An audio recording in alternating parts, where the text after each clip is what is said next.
With the announcement of Black Ops 1 and Black Ops 2 coming to the newer PlayStation consoles, I wanted to rank every Call of Duty as a retired COD player before I have to return. They've reeled me back in, boys. Just take my money. Take my goddamn money. I don't care if it's overpriced, I'm ready to experience nostalgia. I was comfortable chilling out, playing Minecraft, and then they pull this stunt. I don't even care if it's only going to be good for 2 weeks, it will be worth it. Real quick before we start ranking these CODs, if you're wondering why retired and when, it wasn't too long ago, maybe 2 months after Black Ops 6, and I just got sick of where the games were going. I just don't think the developers were taking in enough feedback from their own community. As an example, advertising old content as new content, that was a big no-no for me. But enough of that, that's not what we're here for. So my journey through Call of Duty, I pretty much played them all the way up to Black Ops 6. I didn't actually get to experience multiplayer though until about 2010 due to my internet being potato. My opinion of some of the older games might be a little different based off that. Starting off, we've got Call of Duty 1 to 3 in the C tier. I don't remember too much about these. I definitely played them on the PS2. As far as I know, they weren't good enough to replay again a second time, so that's why we're going to put them in C tier. Starting off the Call of Duty franchise there. Alright, we've got the OG, Call of Duty Modern Warfare, COD 4. We're probably going to get a little bit of hate for this, but we're going to go ahead and slide that one into B tier. Again, at this time, I didn't have online, so I'm pretty much basing this off the campaign, which was a good introduction to the Modern Warfare series. I can already tell that's going to trigger a lot of people though, but yeah, COD 4, B tier. Next up, World at War. We're going to go ahead and slide that into B tier as well, but we're going to put it slightly ahead of COD 4. Simply because they added zombies. I still have the memory of completing that campaign for the first time, and then you load in and the zombies as a child, man, they really scared the hell out of you. But look where we are today with zombies. What a great introduction to Call of Duty that was. So that's why World at War is going to go slightly ahead of COD 4. Next up, we got good old MW2. Now remember, I still didn't have online at this time, but I was doing my best to get to like friends' houses because they did have online, and I was taking every opportunity I could to play this game. This one, again, I might get a little bit of hate, but we're going to put that in A tier. MW2 in A tier. Campaign was good, continue on from the COD 4 campaign.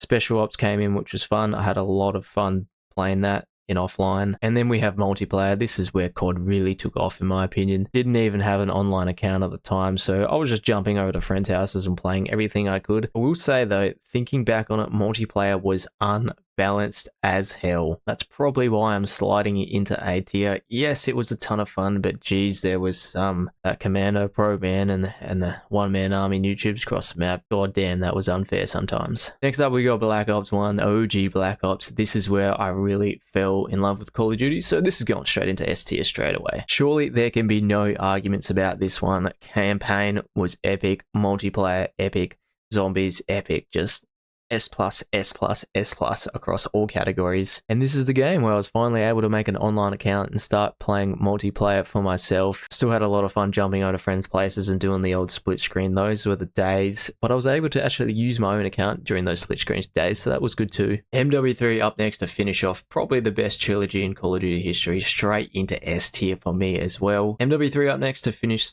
pretty much the greatest trilogy in Call of Duty history, straight into S tier for me as well. This is the first game where I got to experience the launch.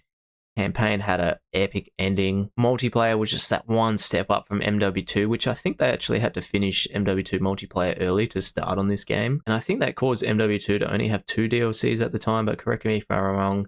They had to quickly move on to this game, and it pulled off because this game was an absolute banger. Survival Spec Ops was good too. Yeah, the amount of nights spent on this with friends from school was epic multiplayer. Black Ops 2 is the next game, and I'm sure you know where I'm going to put this one, straight into S tier again. Campaign, probably not as good as Black Ops 1. Multiplayer, absolute peak. And the zombies was a good transition from Black Ops 1 into Black Ops 2. It was nice to continue on that storyline, even though I probably rate the Black Ops 1 zombies higher than the Black Ops 2. Same with campaign, to be honest, but multiplayer probably just gets over the top of the Black Ops 1 multiplayer. That's probably only because they introduced diamond camos for the first time. I thought that was epic, so that's probably the only reason why I liked Black Ops 2 multiplayer a tiny bit better than Black Ops 1, and is literally the smallest of margins on that one. Going back to Black Ops 1 real quick, I was just thinking about it. Nothing will ever beat attempting of the moon Easter egg after many midnights with your friends. Doing that Easter egg, the moon Easter egg, has to be at the top of my list of doing Easter eggs all time. Just saying, just putting that out. Call of Duty Ghost is up next. I think this game was overhated, to be honest. I definitely didn't grind it out as much as the previous 3, but we're going to go ahead and put that into B tier. And it probably only sits that low because of the game before it being Black Ops 2. Black Ops 2 or any of these games weren't out before Ghost. I think we would rate it a lot higher, but those multiplayer maps, they were damn dull and grey. But overall, there's nothing really wrong with the game. Like, if that got released in today's generation, it would still be considered a good Call of Duty, right? AW.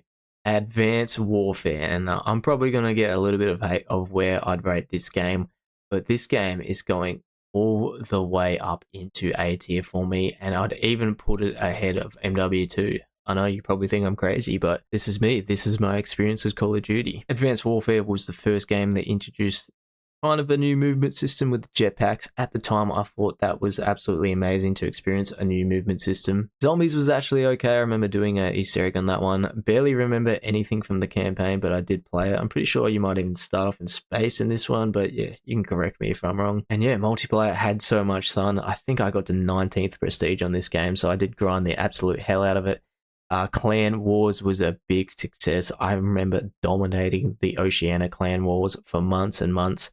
We just had this squad where we were all in the same school, and pretty much every day after school would log on and just make sure we were absolutely owning the Clan Wars situation. The red clan tags to flex on all the other COD players was awesome too. They also introduced the supply drop system, and to be honest, I was a fan with it, and I think it is a better system than like the battle pass and the store system we have today. The only thing they did wrong with the supply drop system was how gun variants were locked behind them. You know, that damn Bow and Civilian Steed locked in the supply drop. I had a friend going absolutely crazy because he could not get it. He even made a new account to try and get it.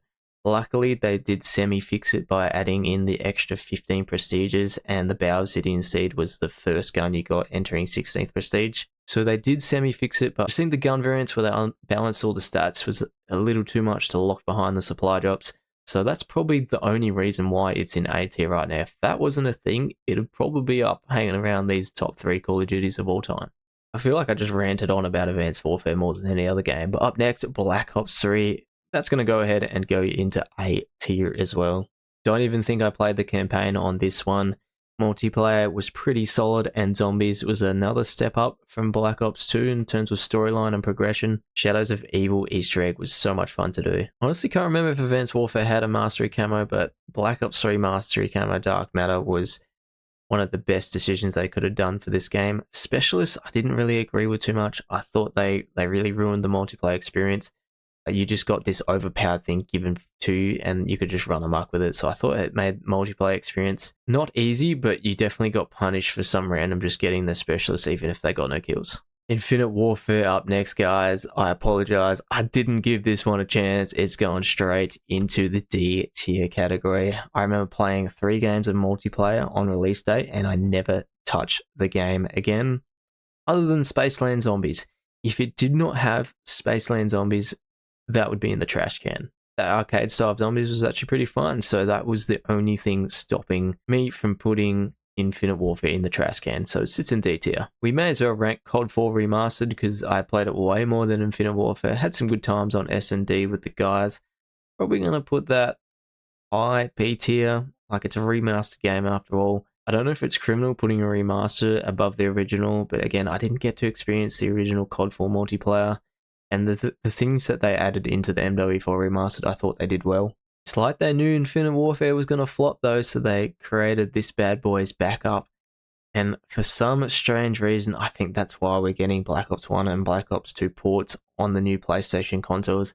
I feel like their next COD they know isn't going to do too well, especially with GTA 6 around the corner. Call of Duty World War II up next. I think we're entering Fortnite era now, but we're going to go ahead and put that one in C tier. Release was not that great, but they did do that big overhaul.